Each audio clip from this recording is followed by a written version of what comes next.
الرحمن الرحيم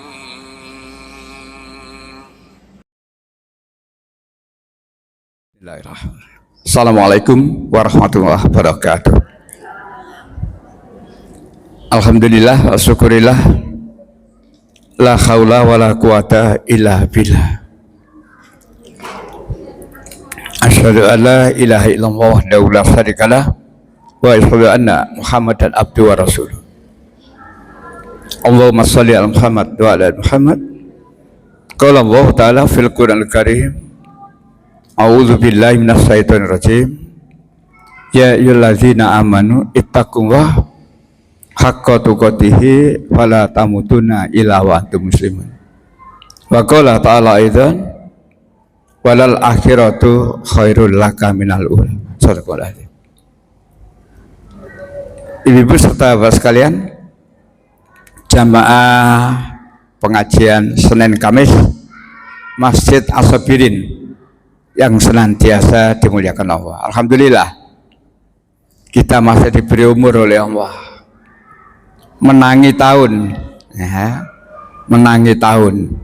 2025 dalam keadaan alhamdulillah beragama Islam dan beriman. Ini yang paling penting. Banyak orang menangi tahun 2025, tapi tidak sedikit yang masih kafir.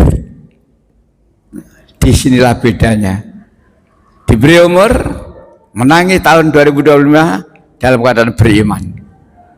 Beda dengan yang tadi itu. Oleh karena itu, jaga iman kita baik-baik, dan bahkan Allah sudah memberitahu walal akhiratu khairul laka minal ula. Yang akhir itu harus lebih baik dari yang telah lalu. Tahun 2024 sudah kita tinggalkan. Mari 2025 ada peningkatan dari kebaikan-kebaikan yang kita lakukan, dan semoga selalu diridhoi oleh Allah SWT. Amin. Kita awali ngaji kita pada pagi hari ini dengan baca basmalah. Bismillahirrahmanirrahim. Bapak yang saya hormati, temanya pagi ini meluruskan sejarah kelahiran, kelahiran, wafatnya, kebangkitannya Nabi Isa atau Yesus. Meluruskan. Kenapa diluruskan? Ya karena bengkok. Karena bengkok. Kalau sudah lurus ya tidak usah diluruskan. Tapi karena bengkok. Yang saya maksud bengkok apa? Terjadi banyak kesalahan di dalam ayat-ayat Bible yang menerangkan tentang kelahiran Yesus, kematiannya Yesus, kebangkitannya Yesus, dan juga aktivitasnya selama Yesus masih hidup. Lalu kita bandingkan dengan Al-Quranul Karim. Memang dalam Al-Quran tidak ada yang namanya Yesus. Di Al-Quran namanya apa? Al-Masih Isa putra Maryam. Lu sengenah kok. Al-Masih Isa putra Maryam. Saya sering menyampaikan dalam pengajian, ada dua syarat yang tidak boleh dipisah. Dua syarat. Hati dibuka, otak dipakai. Napa ibu bapak? Hati dibuka, otak dipakai. Al-Masih Isa putra, loh, gampang nek hati dibuka wis ngena. Otaknya dipakai juga ngena. Oh tiba Al-Masih ku anake. Nek hati ditutup ngeyel, anake Tuhan.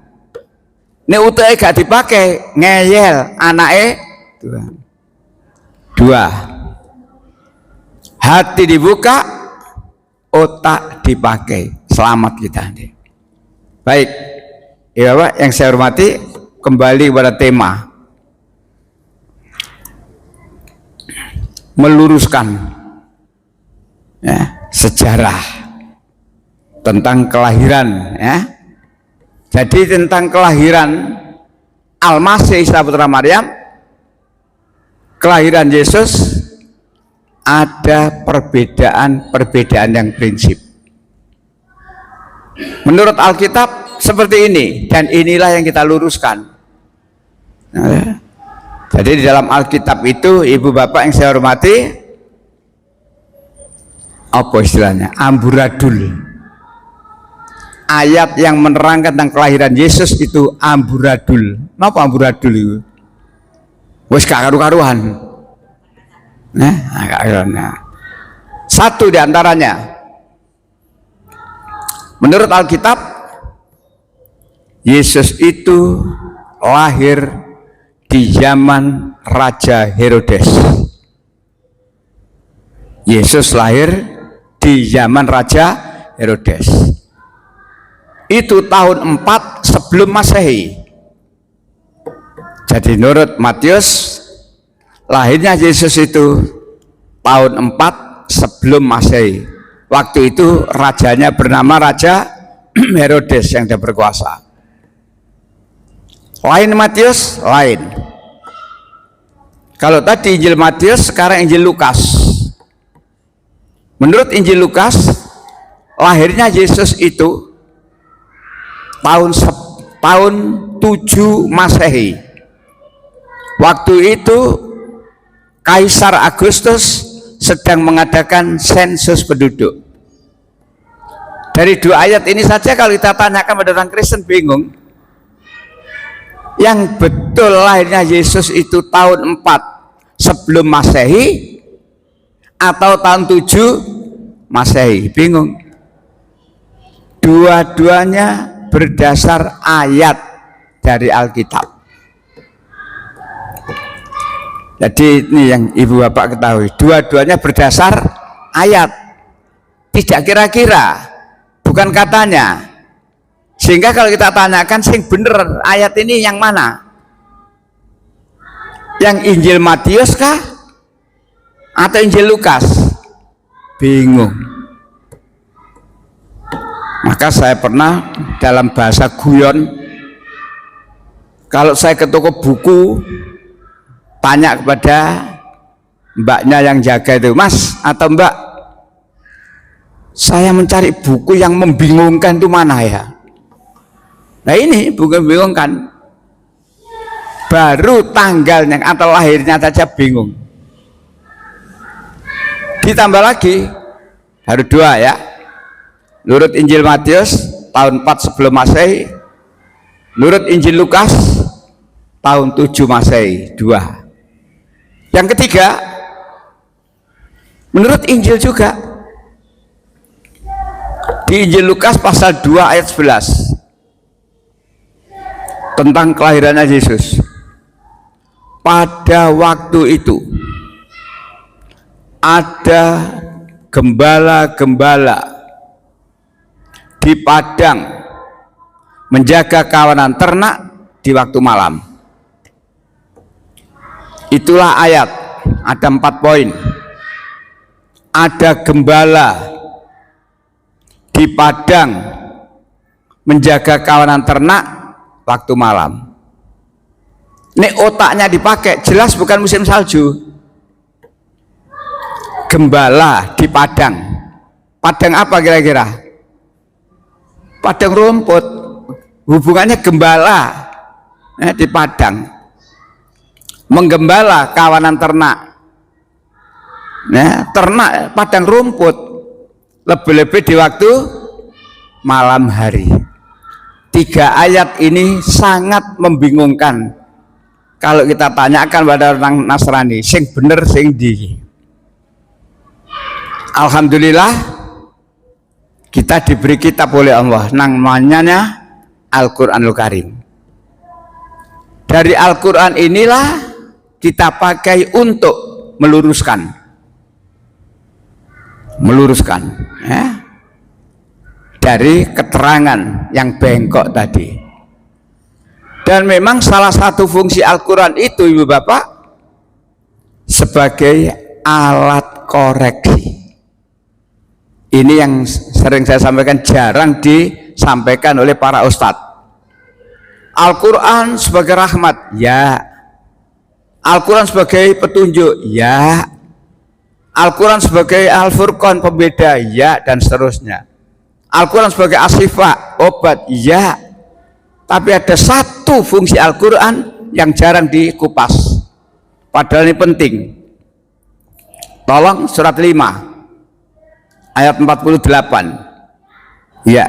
Dan kami telah menurunkan kitab Al-Quran kepada Muhammad dengan membawa kebenaran. Bawa kebenaran. Terus Membenarkan kitab-kitab yang diturunkan sebelumnya. Membenarkan kitab-kitab yang diturunkan sebelumnya. Apa? Dan menjaganya. Sebentar. Membenarkan kitab yang diturunkan sebelumnya. Apa saja? Taurat, Zabur, dan Injil. Dan menjaganya. Apa maksud menjaganya ini? Inilah Al-Quran itu membenarkan kitab yang 3 tadi, Taurat, Zabur, Injil. Yang dibenarkan yang mana? Yang asli loh. Dijaga, dikoreksi. Kenapa? Ternyata Taurat, Zabur, Injil yang diturunkan oleh Allah sebelum Al-Quran itu sudah mengalami perubahan. Inilah fungsi Al-Quran. Jadi Al-Quran itu di samping membenarkan, tapi Al-Quran itu sebagai alat koreksi. Nah, termasuk pagi ini yang kita kaji, Al-Quran mengoreksi tentang kelahiran Yesus menurut Alkitab. Ya,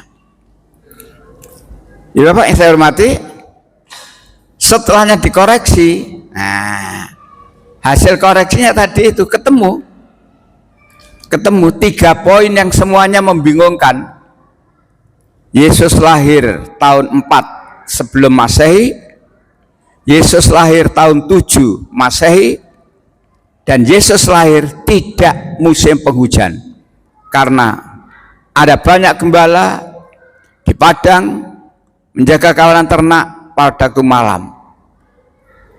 Lalu kita bawa kepada Al-Quran. Nah, jadi dengan Al-Quran yang telah diberikan oleh Allah sebagai alat koreksi atau untuk menjaganya inilah kita lalu tahu, oh di sini penyimpangan-penyimpangan yang ada dalam Alkitab, dan ini yang harus kita luruskan.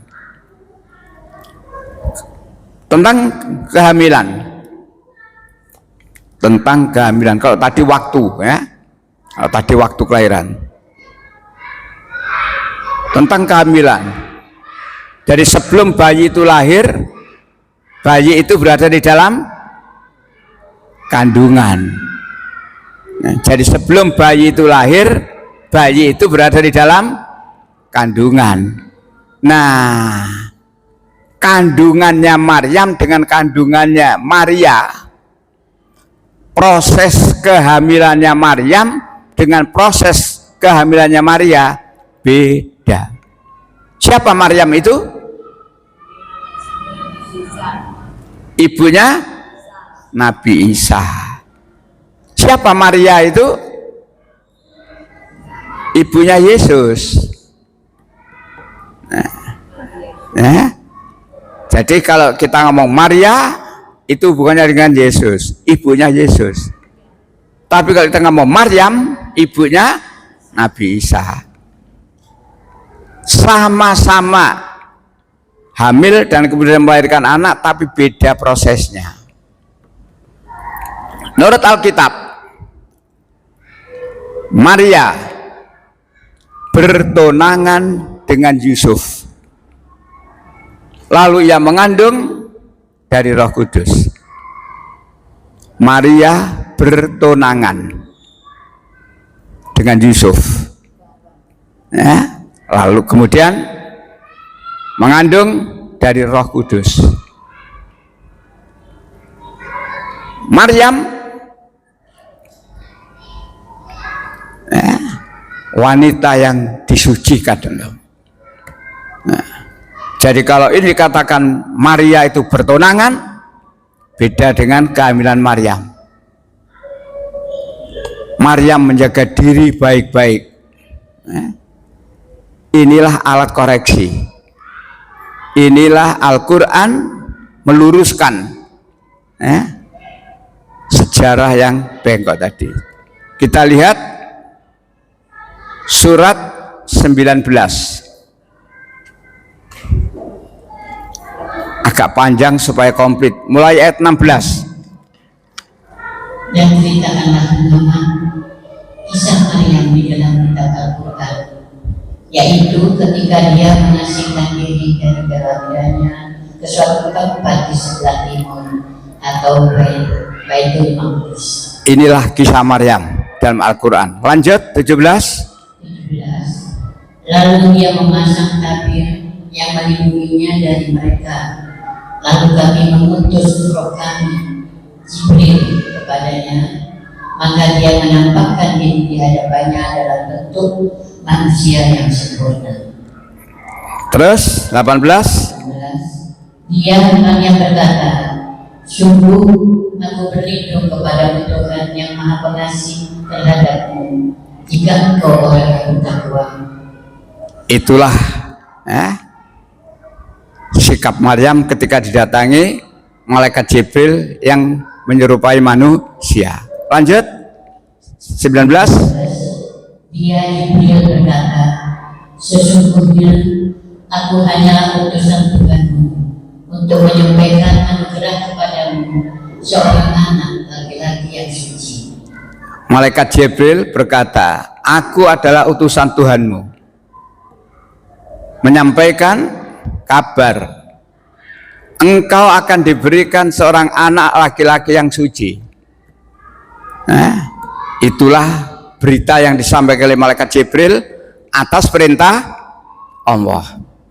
Jadi Maryam diberitahu oleh malaikat Jibril bahwa Maryam akan diberi seorang anak laki-laki yang suci. Apa tanggapan Maryam? 20. Dia Maryam berkata, bagaimana mungkin aku mempunyai anak laki-laki padahal tidak pernah ada orang laki-laki yang menyentuhku dan aku bukan seorang pezina. Bagaimana mungkin saya akan hamil? Bagaimana mungkin saya akan punya anak laki-laki? Saya tidak pernah disentuh oleh laki manapun dan saya bukan pezina. Soal Maria bertunangan silahkan, itu Injil. Tapi Al-Quran, Maryam tegas. Begitu diberitahu bahwa engkau akan diberikan seorang anak yang suci, Maryam berkata, bagaimana saya bisa punya anak? Saya ini tidak pernah disentuh oleh seorang laki-laki manapun dan saya bukan pezina. Lanjut. 21. Dia Jibril berkata, demikianlah Tuhan berfirman, hal itu mudah bagiku dan agar kami menjadikannya suatu tanda kebesaran Allah bagi manusia dan sebagai rahmat dari kami, dan hal itu adalah suatu urusan yang sudah diputuskan. Artinya kehamilan Maryam itu atas kuasa Allah. Kehamilan Maryam itu atas kehendak Allah. Bagi Allah tidak ada yang mustahil. Bagi Allah tidak ada yang tidak mungkin. Walaupun tanpa disentuh laki-laki,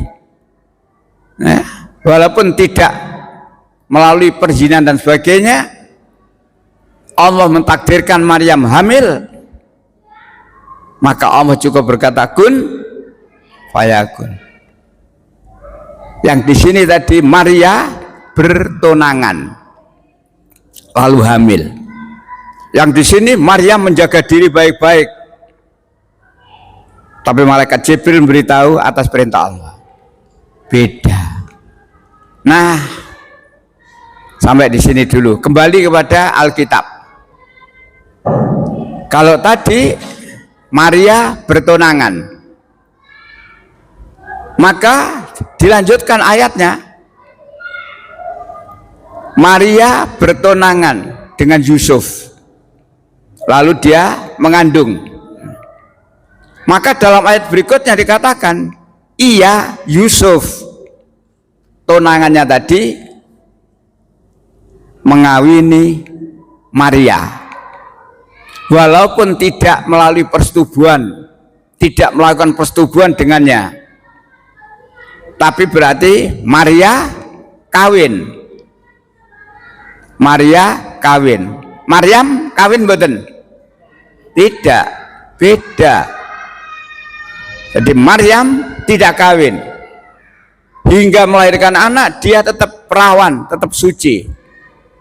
Adapun kelahirannya adalah atas kehendak Allah. Yang di sini Maria kawin dalam keadaan hamil. Yang kemudian sampai punya anak dan anaknya diberi nama Yesus. Ayat ini jelas berarti Yesus itu anaknya Yusuf. Tunangannya Maria tadi namanya Yusuf, dan Yusuf itulah yang menikahi Maria sampai punya anak namanya Yesus. Berarti Yesus anak siapa? Anak Yusuf. Lo gampang nih, utuh digawe kan gampang tak? Yesus anaknya Yusuf, bukan anaknya Tuhan. Mengapa mereka mengatakan anaknya Tuhan? Karena hamilnya tadi dari Roh Kudus. Nah, disitulah ya. Baik, itulah proses kehamilan Maryam dan proses kehamilan Maria beda, sampai kelahirannya pun beda. Baik, Ibu, Bapak yang saya hormati, kalau tadi dikatakan dalam ayat tadi di surat Maryam tadi, kehamilan Maryam itu semata-mata atas kehendak Allah, atas kuasa Allah. Sekarang lihat surat 3. Surat 3 ayat 59. Ya.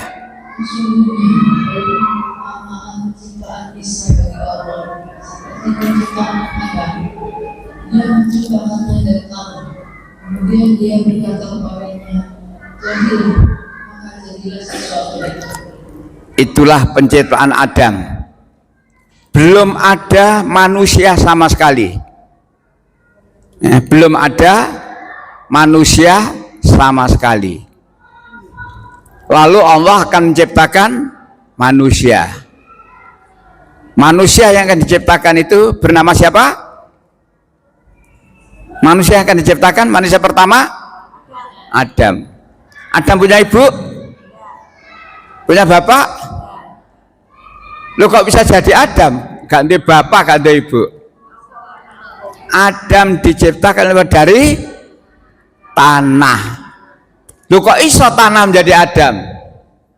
Bagi Allah tidak ada yang mustahil.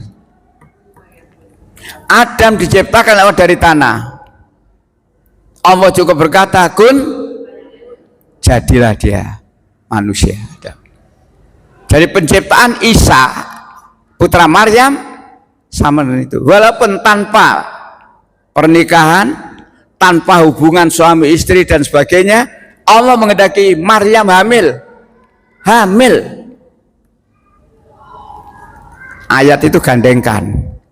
Jadi supaya kita punya ketegasan, hamilnya Maryam itu atas kuasa Allah, atas kehendak Allah, sama dengan kejadian Adam, atas kuasa Allah, atas kehendak Allah. Memang dipikir secara akal gak nutut, lemah kok iso dadi Adam. Tapi Allah berkata, kalau Allah itu menghendaki sesuatu, Allah hanya berkata kun. Tidak ada yang mustahil bagi Allah. Nah, begitulah tentang kehamilan sampai kepada kelahiran, beda.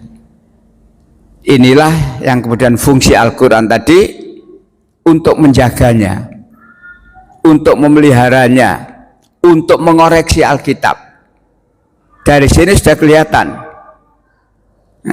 kelihatan, dari Alkitab mulai kehamilan sampai kelahirannya melenceng, dan itu yang harus diluruskan. Meluruskannya dengan Al-Quran. Berbahagialah kita punya Quran, tapi kalau kita sendiri tidak mau memahami Al-Quran, Ya kita tidak bisa meluruskan Alkitab yang ada banyak bengkok. Sehingga ayo kita lebih familiar dengan Al-Quran, lebih bersungguh-sungguh mempelajari memahami Al-Quran, sehingga dengan memahami Al-Quran, permasalahan hidup ini apa saja ada dalam Al-Quranul Karim. Dengan kita memahami Al-Quran, kita tidak mudah ditipu oleh setan-setan dalam kehidupan ini. Tapi kalau tidak paham Al-Quran, ya umat Islam banyak yang kemudian mengikuti kegiatan yang mestinya tidak perlu diikuti. Contoh kemarin malam,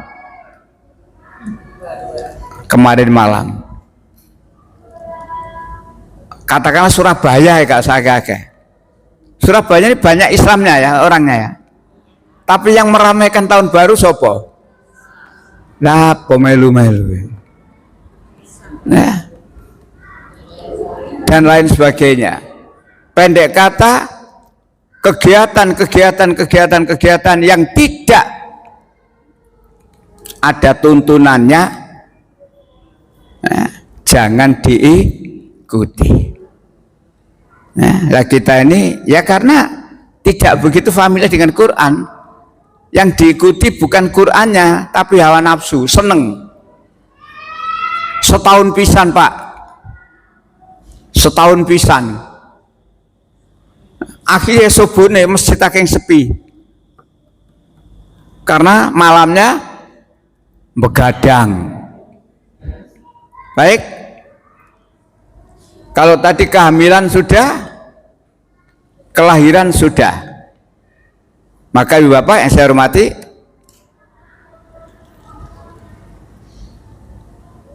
Yesus lahir tahun 4 sebelum Masehi, wafat tahun 29 Masehi. Jadi umurnya kira-kira 33 tahun. Jadi Yesus itu kira-kira umurnya 33 tahun. Apa aktivitasnya selama dia hidup sekian lama itu? Nah, kita lihat Bible. Yesus lahir menurut Bible, ya, maka di sana dianggap sebagai anak Tuhan, dan bahkan diyakini sebagai Tuhan. Bagaimana menurut Quran? Nah, luruskan lagi. Nah, jadi kelahiran Nabi Isa Al-Masih Isa putra Maryam itu bukan sebagai anak Tuhan, bukan sebagai Tuhan, sebagai anak manusia yang kemudian atau sebagai hamba Allah yang kemudian dipilih oleh Allah sebagai utusan, sebagai nabi. Surat 19 ya, ayat 30. Dia bisa berkata, sesungguhnya aku hamba Allah. Ini Isa masih bayi. Dia memberimu kitab atau Injil, dan dia menjadikan aku seorang nabi. Ayat ini ada dalam terjemah iya Isa, dalam kurung masih bayi.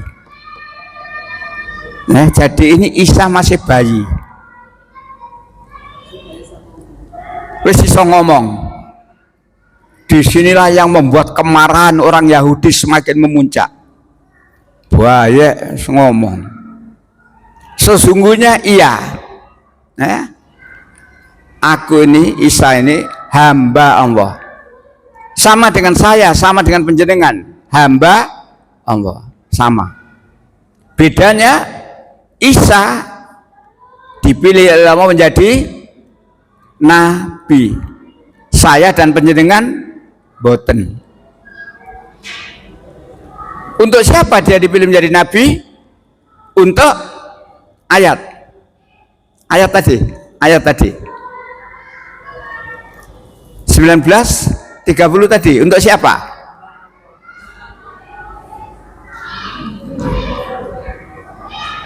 Tolong diulang. 19:30 diulang. Dia Isa berkata, sesungguhnya aku Bapa. Iya. Dia memberiku kitab Injil dan dia menjadikan aku seorang nabi. Dikaitkan dengan ayat yang lain, dia menjadi nabi untuk siapa? Alkitab memberitahu untuk Bani Israel. Al-Quran juga memberitahu Nabi Isa itu diberikan kitab Taurat dan Injil, dan dia dijadikan nabi untuk Bani Israel. Ada kesamaan. Karena ada kesamaan, tidak usah kita luruskan. Jadi memang Nabi Isa itu diberikan Taurat dan Injil, ditugasi sebagai nabi untuk Bani Israel. Injil juga begitu. Yesus itu diberikan Injil dan dijadikan nabi untuk Bani Israel. Sama. Surat 3:48. Dan dia Allah mengajarkan kepadanya Isa kitab hikmah Taurat dan Injil. Lanjut 49. Dan sebagai rasul kepada Bani Israel. Jadi sudah stop sampai di sini. Nanti perkataannya nanti. Jadi saya hanya membatasi diri. Nabi Isa diberikan kitab Taurat dan Injil, dan dia menjadi nabi atau rasul untuk Bani Israel. Sama dengan Alkitab, sama dengan Bible. Cuma Bible mengalami perubahan. Jadi andai kata Al-Quran, khususnya ayat itu, kenabian Nabi Isa, kenabian Yesus itu, andai kata Bible tidak dirubah, sama-sama Yesus itu menjadi nabi dan sama-sama untuk Bani Israel. Tapi kemudian dirubah. Perubahannya adalah Yesus tidak lagi dianggap sebagai nabi, tidak lagi dianggap sebagai utusan Tuhan, tapi dianggap sebagai Tuhan, anak Tuhan dan Tuhan. Ini perubahannya. Perubahan kedua, kepada siapa Yesus diutus? Tidak kepada Bani Israel saja, tapi kemudian dirubah. Pergilah kepada segala bangsa, jadikan ia muridku, baptislah ia atas nama Bapa. Jadi yang semula Yesus itu hanya untuk Bani Israel saja, dirubah untuk segala bangsa. Inilah perubahan, dan inilah yang diluruskan oleh Al-Quran. Lucunya lagi, Injil Matius, Yesus ngomong, aku diutus hanya kepada domba-domba yang tersesat dari Bani Israel. Injil Matius. Tapi di Injil Matius pasal yang lain, pergilah ke seluruh dunia, beritakanlah Injil kepada segala makhluk. Jadi tentang omongannya Yesus yang ada di Matius bertentangan dengan omongannya Yesus yang juga ada di Matius. Iki Matius gak genah. Matius gak genah. Nerangno omongnya Yesus wis siji. Inilah yang harus diluruskan. Nah, ibu bapak yang saya hormati, maka alhamdulillah, dengan kita memahami Al-Quran, lalu Al-Quran itu kita terapkan sebagai fungsinya, diantaranya sebagai alat koreksi. Jadi saya menggarisbawahi tentang satu ini. Kalau Al-Quran sebagai hidayah, ya. Al-Quran sebagai rahmat, ya. Al-Quran sebagai asyifa, ya. Al-Furqan, ya. Tapi saya menggarisbawahi yang satu ini, ngambil yang satu ini. Al-Quran itu wal muhaimin, mengawasi, menjaga, mengoreksi Alkitab tadi. Dan ternyata setelah dikoreksi banyak sekali masalah-masalah yang sudah terjadi penyimpangan. Baik, sampai di sini. Jadi kehamilan sudah, kelahiran sudah, kedudukan sebagai nabi juga sudah, kepada siapa dia diutus juga sudah. Ibu bapak yang saya hormati, kemudian ada sesuatu setelah saya baca, Yesus itu usianya sampai 33 tahun lalu dia wafat. Jadi Yesus itu usianya 33 tahun lalu wafat. Jadi lahir tahun 4 sebelum Masehi, tahun 2009 Masehi wafat, 33 tahun. Apa yang dilakukan oleh Yesus ini yang tidak terbukukan di dalam Injil hari ini. Jadi yang dilakukan oleh Yesus selama 33 tahun dia menjadi nabi itu tidak terbukukan pada Injil sekarang ini.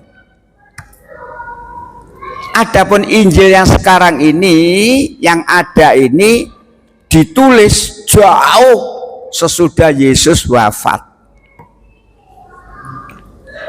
Ingat, Yesus wafat tahun 29 Masehi.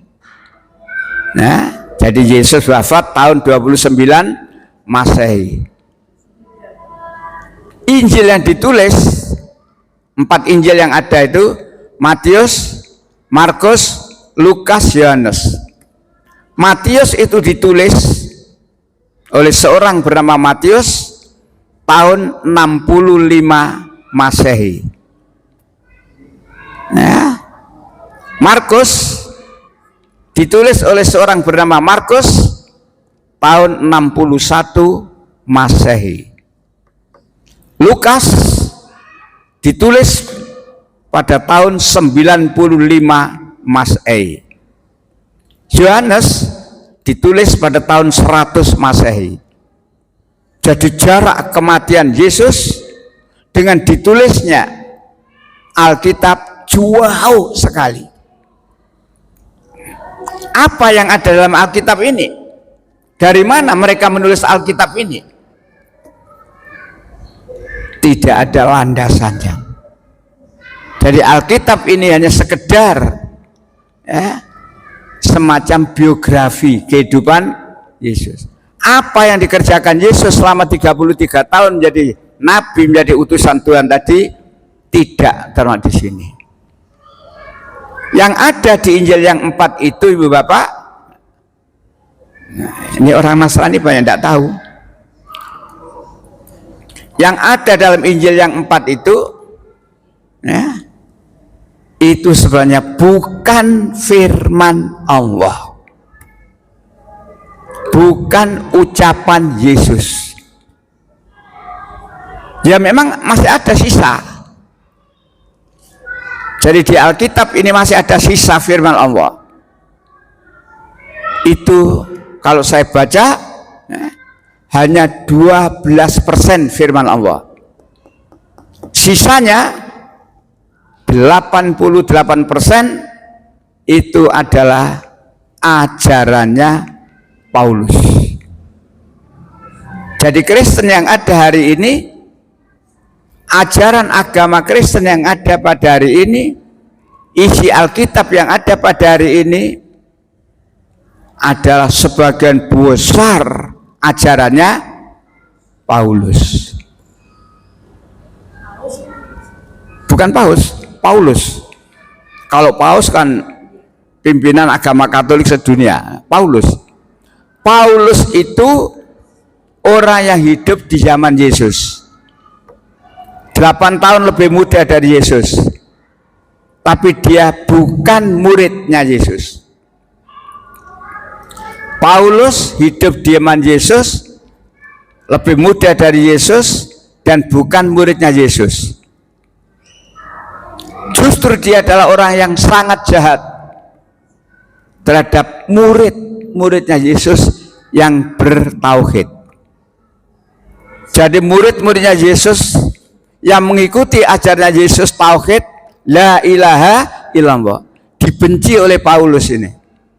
Dan bahkan tidak sedikit yang dia bunuh. Itulah Paulus. Tapi setelahnya Yesus wafat, jauh setelahnya itu Paulus mengaku mendapatkan wahyu, mendapatkan mandat untuk melanjutkan ajarannya Yesus. Inilah kebohongannya Paulus.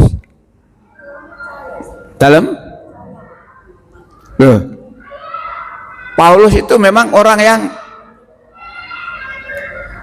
pemahaman agamanya pinter.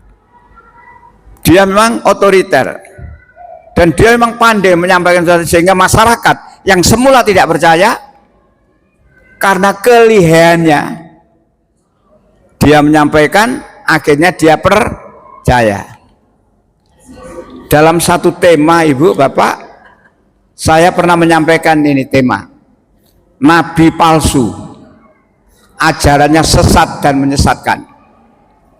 Jadi saya pernah menyampaikan ini, nabi palsu. Siapa yang disebut nabi palsu? Ya Paulus itu, ngaku-ngaku sebagai nabi. Di mana kepalsuannya? Ada ayat-ayatnya. Ajarannya sesat dan menyesatkan. Ada lagi tema saya ngajar di tempat lain, penyelewengan ajaran Paulus dari ajaran Yesus. Jadi yang diajarkan Paulus itu bertentangan dengan ajarannya Yesus. Tetapi lagi-lagi karena hati tidak dibuka, otak tidak digunakan, maka ajarannya Paulus yang menyeleweng itu, yang menyimpang itu, justru dipakai dasar oleh orang Kristen sampai hari ini. Inilah yang saya maksud dalam tema meluruskan. Baik. Ada pertanyaan yang menggelitik, Ibu Bapak. Begini. Betulkah Yesus itu Kristen? Betulkah Yesus itu Kristen? Kalau orang Nasrani mesti mengatakan betul. Betul. Tapi ternyata setelah kita tunjukkan Alkitabnya, mikir dia, kapan istilah Kristen itu ada dalam Bible? Sejak kapan istilah sebutan Kristen itu ada dalam Bible? Ingat Ibu Bapak, Yesus tadi wafat tahun 29 Masehi. Sebutan Kristen itu baru ada tahun 42 Masehi. 13 tahun setelah Yesus wafat baru ada sebutan Kristen. Siapa yang menyebut tentang kata Kristen dalam Alkitab yang pertama kali ini? Itu adalah Barnabas dan Paulus. Jadi dua orang ini bertemu, lalu bersama murid-muridnya di satu tempat namanya Antiokhia. Di tempat itulah Barnabas dan Paulus menamakan dirinya, menamakan jemaat tadi sebagai orang Kristen. 13 tahun setelahnya Yesus wafat. Sehingga pertanyaannya, betulkah Yesus itu Kristen? Belum ada istilah Kristen. Belum ada istilah Kristen. Kalau orang mengatakan Yesus Kristen, dalilnya mana? Saya begitu. Kalau ada orang menyebut atau menamakan Yesus itu Kristen, dalilnya mana? Justru saya mengatakan Yesus itu Muslim. Loh, iya tak Pak? Yesus itu Muslim. Di HP penyiaran ada Pak? Ada Alkitabnya? Tidak ada. Atau tolong dibaca saya tunjukkan supaya penyiaran jelas. Saya mengatakan Yesus itu Muslim. Saya punya dalil. Apa dalilnya? Alkitab.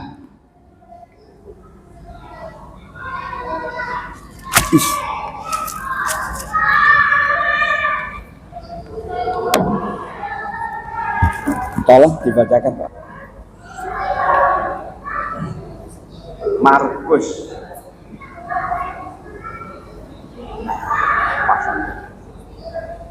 Hukum manakah? Enggak. Perhatikan Ibu Bapak, ini Alkitab, ya. Ya, Markus 12:29. Hukum manakah yang paling utama? Ya, ketemu? Terus ya. Hukum manakah yang paling utama? Ini pertanyaan masyarakat kepada Yesus. Robi, guru, hukum manakah yang paling utama? Terus? Jawab Yesus. Jawab Yesus. Siapa yang jawab? Apa jawabnya? Hukum yang terutama ialah, dengarlah hai orang Israel. Dengarlah hai orang Israel. Mengapa Yesus berkata dengarlah hai orang Israel? Tuhan Allah kita. Mengapa Yesus berkata dengarlah hai orang Israel? Karena Yesus diutus hanya untuk Israel. Bani Israel. Tolong diulangi. Dengarlah hai orang Israel. Dengarlah hai orang Israel. Terus? Tuhan Allah kita. Tuhan Allah kita. Siapa yang ngomong ini? Yesus. Lanjut. Tuhan itu Esa. Tuhan itu Esa. Kurang tegas tak? Dari ayat ini saya menyatakan Yesus itu Muslim. Tuhan Allah kita. Tuhan itu Esa. Lanjut. Kasihilah Tuhan Allahmu dengan. Kasihilah Tuhan Allahmu. Setiap Yesus ngomong Tuhan, ya titik. Tuhan Allahmu. Supaya tidak keliru Tuhan yang lain. Kasihlah Tuhan Allahmu dengan segenap hatimu. Dengan segenap hatimu. Terus. Dan dengan segenap jiwamu. Dengan segenap jiwamu. Terus. Dan dengan segenap akal budimu. Itulah perkataan Yesus kepada Bani Israel. Muslim Yesus itu. Ayat seperti ini. Nah, kalau ini tadi Markus. Sekarang di Injil Matius pasal 22. Injil Matius 22.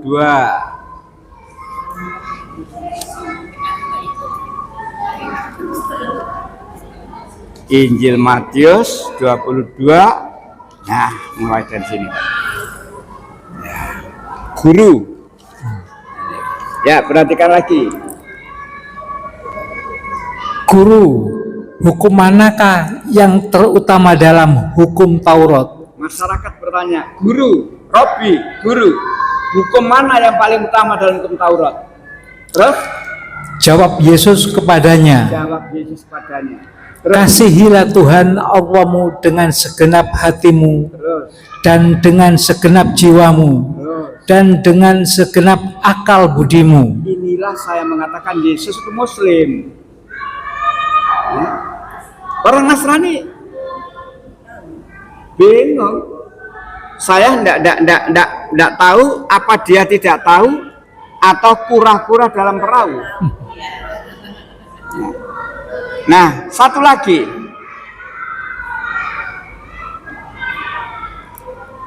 Matius pasal 4. Yesus digoda oleh iblis. Tapi akhirnya iblis tidak mampu mengalahkan Yesus. Matius pasal 4. Nanti kelihatan sekali Islamnya, Muslimnya Yesus itu. Mulai ayat 7. Ya, cari titik mulai. Yesus berkata kepadanya, Ya, kepada iblis yang goda ini. Ya.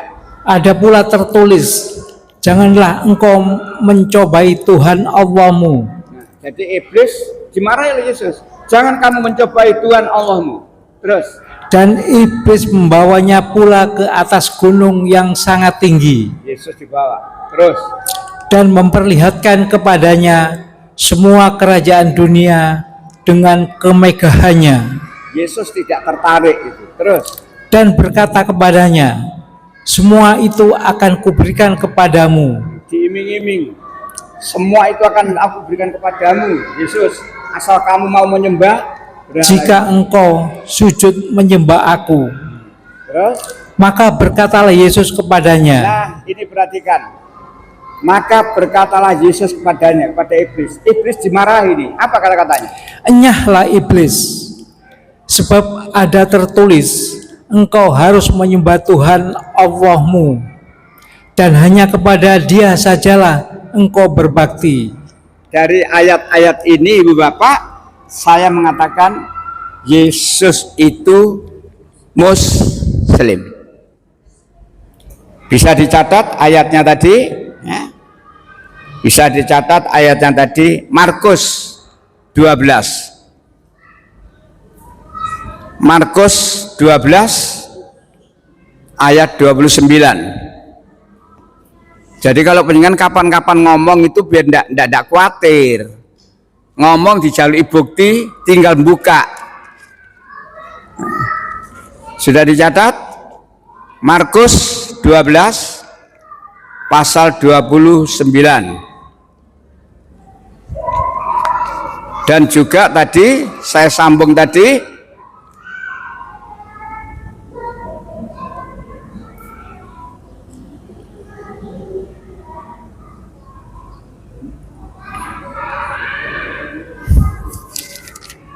ayat satunya tadi Matius pasal 22 ayat 34. Terakhir satu lagi Matius pasal 4 ayat 8 sampai 10. Dari 3 ayat ini Bapak jelas saya berani mengatakan Yesus itu Muslim. Dia menjawab kepada Bani Israel, hai Bani Israel, sembahlah Allah Tuhan kita. Tuhan itu Esa. Agama mana yang mengesahkan Allah? Islam. Agama mana yang menyuruh menyembah kepada Allah saja? Islam. Jadi dari jawaban Yesus kepada masyarakat tadi jelas, Yesus itu Muslim. Adapun orang Kristen mengatakan Yesus itu Kristen, ndak ono dalile. Tahun 29 Yesus wafat. Tahun 42 baru ada sebutan Kristen. Bukan oleh Yesus, oh Yesus tidak ono. Bukan oleh Allah, bukan. Tapi sebutan Kristen tahun 42 itu oleh Barnabas dan oleh Paulus. Dari sini tahu kita. Nah, jadi Mungkin penjenengan rada heran, lu mosok sih Yesus iku muslim? Iya. Nah, apalagi orang Kristen mendengar ini, oh gedabrus barangkali gitu. Enggak gedabrus saya. Ini ayat. Ini ayat. Dan selama saya mengadakan kajian seperti ini, di Kertajaya itu jajar gereja. Jadi saya kalau Selasa pertama, Selasa ketiga, ba'da maghrib saya ngaji di sana, Kristologi. Masjidnya jajar gereja. Saya sampaikan, ya, walaupun jajar gereja silakan didengar, boleh. Mau protes, monggo. Ngejak debat, yuk. Bolehkah ibu bapak debat dengan ahli kitab? Kan sudah saya terangkan tempo hari ya, boleh. Cuma debat tidak asal banter menang. Dialog tentang agama, dalilnya ya harus kitab. Dia mengatakan Yesus Kristen di dalile. Saya mengatakan Yesus itu Muslim di dalile. Apalagi kalau dengan dalil Al-Quran. Menurut Al-Quran namanya bukan Yesus. Siapa namanya? Al-Masih putra Maryam. Islam itu. Coba lihat 19:31. Dan yang menjadikan aku seorang yang diberkati di mana saja aku berada. Dan dia memerintahkan kepadaku melaksanakan sholat dan menunaikan zakat. Itulah Nabi Isa. Diperintah apa? Sholat. Diperintah apa? Zakat. Diperintah apa?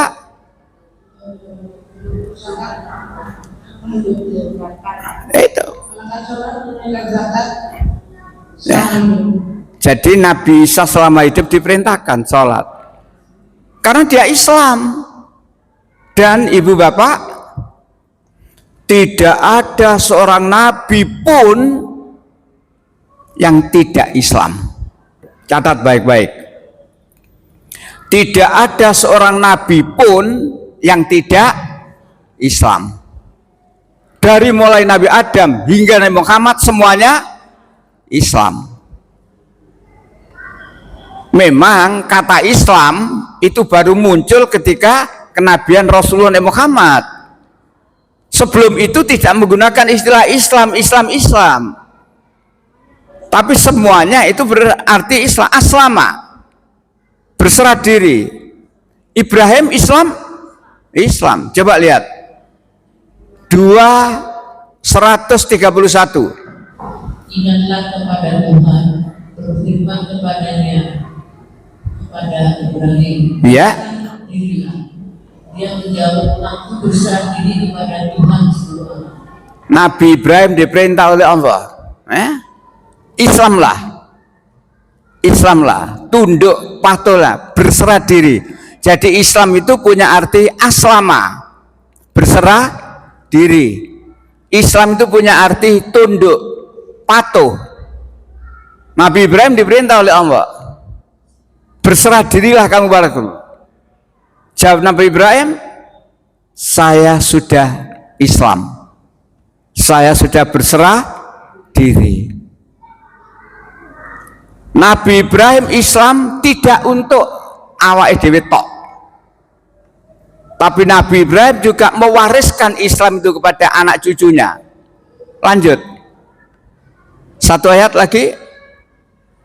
Dan Ibrahim mewasiatkan ucapan itu kepada anak-anaknya.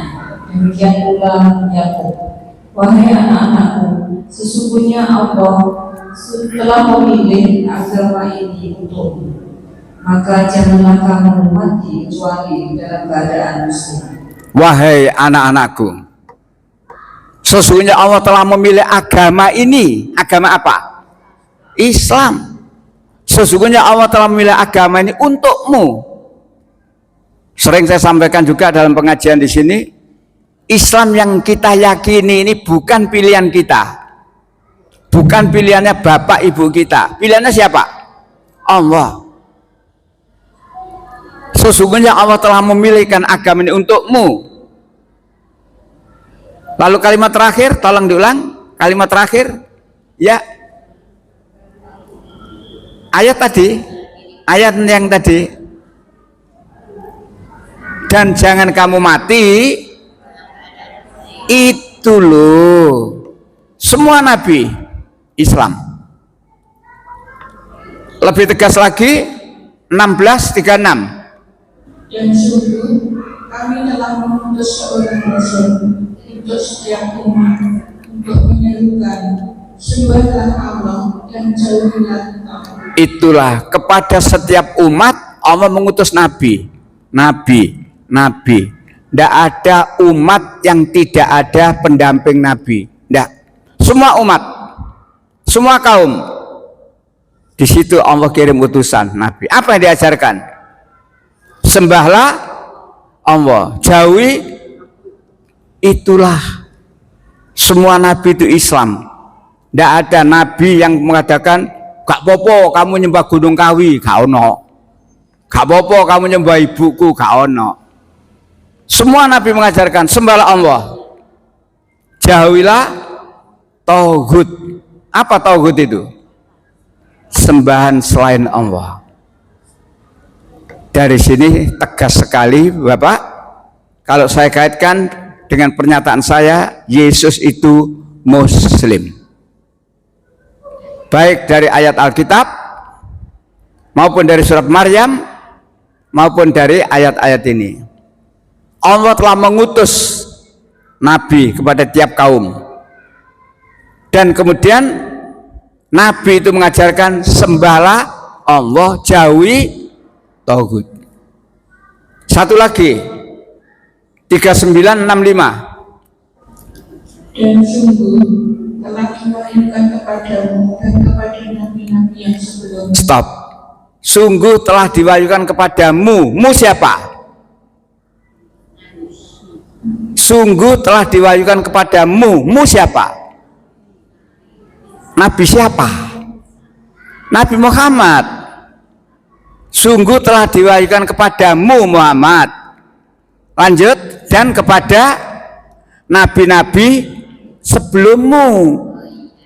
Jadi seluruh nabi itu, nabi-nabi sebelum Nabi Muhammad sampai kepada Nabi Muhammad mendapat wahyu dari Allah. Salah satu isinya, ya lanjut. Sungguh jika engkau merindukan Allah, niscaya akan menghapuslah amalmu dan tentulah engkau termasuk orang yang. Itulah ancaman dari Allah yang disampaikan melalui para nabi. Sungguh jika kamu mempersekutukan Allah, hapus amalmu dan tentulah kamu termasuk orang yang rugi. Tidak ada nabi yang tidak Islam. Jadi ditinjau dari Alkitab, Yesus itu Muslim. Ditinjau dari Al-Quran, semua nabi itu Muslim. Paham ya? Saya inginnya ibu bapak paham, sehingga paham untuk penjenengan bisa ditularkan pada yang lain, dan sekaligus bisa mengingatkan orang-orang yang hatinya masih tertutup dan otaknya tidak dipakai. Ya memang menyampaikan kebenaran itu berat, resiko. Apalagi zaman sekarang, wong Jawa duwe unen-unen. Apa jadi wong Jawa? Zamane dan nek edan gak keduman tadi edan kabeh. Jangan titik, masih ada lanjutannya. Beja-bejane wong kang sing eling lan waspada. Beruntung, berbahagia orang yang eling. Eling itu ingat, zikrullah, ingat kepada aturan-aturan Allah. Bahagia, bejo, selamat. Lan waspada, waspada terhadap godaan setan. Setan yang gundul maupun setan yang gondrong. Jadi dua ini pegang. Beja-bejane wong kang sing eling lan waspada. Nek ikut kalimat depan gendeng kabeh. Jamane edan, nek gak edan gak ketuman gendeng kabeh. Pak Prabowo kemarin bilang terlalu ringan hukumannya. Sekian triliun hanya dihukum 6,5 tahun. Coba lah. Bahwa alam mana apa gak ngerti aku. Ojo-ojo kayak hakim sing telu iku. Anak anggota DPR membunuh pacarnya tapi bebas. Mburi-mburi ini 20 miliar. Saiki hakimnya telu ngerengkok kabeh. Zaman edan. Nah, apalagi alam ini hoak apa temenanan. Jokowi termasuk presiden yang terkorup di dunia, urutan ketiga. Saya dapat ini. Jadi kalau Bung Karno itu proklamator, Pak Harto Bapak Pembangunan, Gus Dur, apa? Jadi semuanya ada predikat. Tepat Jokowi terkorup nomor 3 di dunia. Saya tidak tahu penjagaan dapat kiriman itu enggak dapat ya, dan itu enggak ngawur itu enggak ngawur itu dengan penelitian ya karena itu zaman edan. Baik ya Bapak, sebenarnya masih panjang ini, jadi sebenarnya masih panjang. Terakhir 1933 dan kesejahteraan semoga dilimpahkan kepadaku pada hari kelahiranku, pada hari wafatku, dan pada hari aku dibangkitkan hidup kembali. Kesejahteraan tetap terlimpah kepadanya. 3 di situ. Apa saja? Pada hari kelahiranku. Sejak Maryam hamil, orang Yahudi sudah berusaha ingin membunuh, mulai dari menuduh zina dan sebagainya. Kesejahteraan dari lahirku, artinya walaupun melalui rintangan seperti itu, Nabi Isa lahir dalam keadaan selamat. Kesejahteraan tetap terlimpah kepadaku pada hari lahirku. Yang kedua pada hari wafatku. Orang Nasrani yakin wafatnya Yesus dia Pak No salib. Ndak. Ayat ini bandingkan kesejahteraan atasku pada waktu aku dilahirkan, pada waktu aku diwafatkan. Bagaimana wafatnya Nabi Isa menurut Al-Quran? Tidak dibunuh, tidak disalib. Siapa yang dibunuh dan disalib? Orang lain yang diserupakan dengan sebagainya. Dan kalau kita kaji dalam Alkitab, ayat Al-Quran ini An-Nisa 157 ini memang terbukti dalam Alkitab. Apa kata Alkitab? Kalau memang Yesus itu dipersiapkan untuk mati disalib, begitu dia akan ditangkap siap, tidak usah takut. Kalau memang dia dipersiapkan untuk disalib, tapi kenyataannya di Alkitab diterangkan Yesus itu ketakutan, sedih dan sebagainya, sampai Yesus kemudian berdoa pasrah kepada Allah. Bukan kehendakku ya Allah yang terjadi, tapi kehendakmu lah yang terjadi. Allah menghendaki Yesus tidak disalib. Yang disalib siapa? Memang Quran tidak menyebut siapa, tapi ada Injil yang istilahnya apokrif. Napa apokrif niku? Injil yang tidak boleh dibaca oleh orang Kristen, Injil yang dibatalkan oleh orang Kristen. Salah satunya Injil Barnabas. Mengapa? Di dalam Injil Barnabas itu banyak kesamaan dengan Quran. Termasuk menurut Injil Barnabas yang disalib adalah Yudas Iskariot. Makanya Barnabas dilarang dibaca dalam orang Kristen.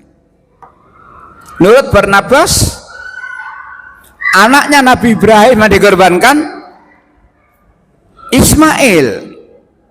Menurut Injil yang lain Iska, dan masih banyak lagi. Jadi kesejahteraan atasku pada waktu aku dilahirkan, pada waktu aku diwafatkan oleh Allah, terhindar dari penyaliban dan sebagainya tadi. Yang terakhir apa? Ayat kebangkitan. Ibu, menurut orang Kristen, kata orang Kristen, loh, Islam mengakui kebangkitan Yesus. Yesus wafat, 3 hari dikubur, 3 hari bangkit. Quran mengakui? Tidak. Yang dimaksud kesejahteraan atas kebangkitanku bukan bangkit 3 hari dari kubur, bangkit besok waktu di itu loh. Jadi awak dewe ini gak paham, gampang dibujuki. Jadi surat 19 ayat 33 tadi, kesejahteraan atas diriku ketika aku dilahirkan, ketika aku diwafatkan, dan ketika aku dibangkitkan. Malahan sudah pernah saya sampaikan, Yesus, Nabi Isa besok diminta atau ditanya oleh Allah, kamukah yang mengajarkan pada manusia, menyuruh pada manusia untuk menyembah ibumu? Maha suci Allah, saya tidak pernah ngomong seperti itu. Saya hanya nyuruh mereka sebagaimana yang perintahkan, sembahlah Allah, jauhilah tauhid. Itulah Bapak temanya tadi, meluruskan dari mulai kelahiran,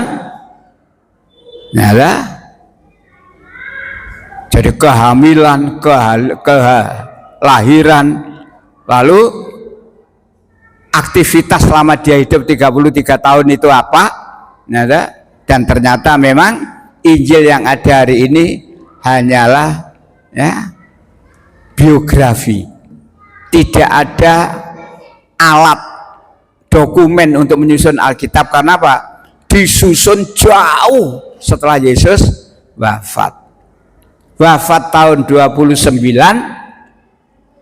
Injil ditulis tahun 61, 65, 95, 100. Berbahagialah kita punya Quran, yang di Quran la roiba fihi, tidak ada keraguan padanya. Berbahagialah punya Al-Quran, la mubadila li kalimati, tak seorang pun yang dapat merubah firman-firmannya. Berbahagialah kita punya Al-Quran, karena Allah mengatakan inna nahnu nazzalna dzikra, kami yang menurunkan Al-Quran dan kami yang menjaganya, dijaga oleh Allah. Demikian kajian kita pada pagi hari ini. Mudah-mudahan yang saya terangkan bukan hanya untuk penyiangan sendiri, tapi bisa ditularkan. Ada yang tanya? Monggo.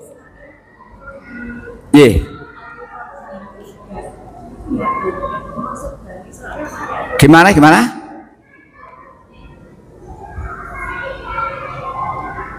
Bani Israel misalnya di situ di surat Al-Imran 3. Ya. Israel dan Yakub. Ya. Ini kan keturunan Yakub. Keturunan Yakub. Ya. Bani Israel, keturunan ya. Iya. Jadi kan turun temurun ini. Kalau menurut Bible keturunan Daud. Kristus anak Daud. Jadi Yesus anak Yusuf, keturunannya Daud. Tapi seperti yang pernah saya terangkan, Daud ke sini Sulaiman, Daud ke sini Nathan, bingung. Jadi Alkitab, ya, kalau Islam jelas dari mana urutan-urutannya. Iya, betul, iya, ya. Satu lagi terakhir, ya, monggo. Pertanyaan saya ini Ustaz, tadi dikatakan kalau Yesus Muslim tadi berdasarkan ayat-ayat yang kita terangkan tadi. Terus pertanyaan saya ini, kenapa yang punya kitab sendiri aja kan menganggap Yesus itu Tuhan? Sebentar, mengapa? Orang yang punya kitab sendiri itu menganggap Yesus Tuhan. Itu kan Kristen bisa. Terus pengertian dari ini sehingga kami masih belum bisa 100% kalau Yesus itu Muslim gitu. Sedangkan yang punya kitab sendiri aja kan menganggapnya Yesus itu Tuhan. Oh gitu. Yang punya kitab sendiri menganggap meyakini Yesus adalah Tuhan. Jawabannya, dia itu dibujuk oleh Paulus. Ayat-ayat yang menyatakan Yesus anak Tuhan, ayat-ayat yang menyatakan Yesus adalah Tuhan, itu bukan firman Allah. Bukan firman Allah, bukan ucapan Yesus. Tolong tanyakan pada mereka, tunjukkan kepada saya bahwa Allah pernah mengatakan itu. Tunjukkan, tidak ada. Nah, disitulah. Tapi karena hatinya tidak dibuka, otaknya tidak dipakai, maka dia yakin Yesus adalah Tuhan. Disinilah. Maka alhamdulillah kita ini ya. Kita alhamdulillah. Surat yang pendek saja ya. Qul huwallahu ahad. Allahu samad. Lam yalid walam yulad walam yakul lahu kufuwan ahad. Nah, disinilah alhamdulillah ya. Sampai di sini Ibu Bapak yang saya hormati, mudah-mudahan tema ini bisa menjadikan kembangkan, ditularkan. Ya, walaupun ini belum selesai sebenarnya, masih panjang. Kita akhiri dengan baca hamdalah. Alhamdulillahirabbil alamin. Subhanakallahumma wa bihamdika asyhadu an la ilaha illa anta astaghfiruka wa atubu ilaik. Assalamualaikum warahmatullahi wabarakatuh.